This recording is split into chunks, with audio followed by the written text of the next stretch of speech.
চালু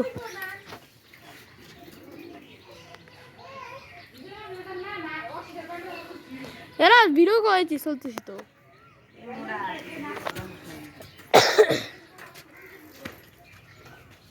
আর আবার ট্রেনিং এর সমস্যা হয়েছে ব্যাক হইলে মাত্রা কি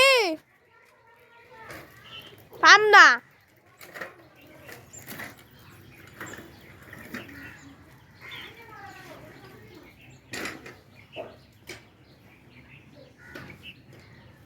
হাই গাইস দেখতে পাচ্ছেন আরে কি দাঁড়ায় না কি হয়েছে আরে বাবা আর পাও 10টা না 5টা না একটা মাত্র বই দাঁড়া এ গুছি ভাই করবো না কালকে গুছি করিস নি এ গেদরা কালকে ম্যাডামের জন্য খালি গোসল করতে পারিনি ঠিক আমি করতে পারি না আমি করছি গেল তোমরা এ দেখ দেখতে পাচ্ছেন আরে আমার এটা খুললে গেল রাস্তা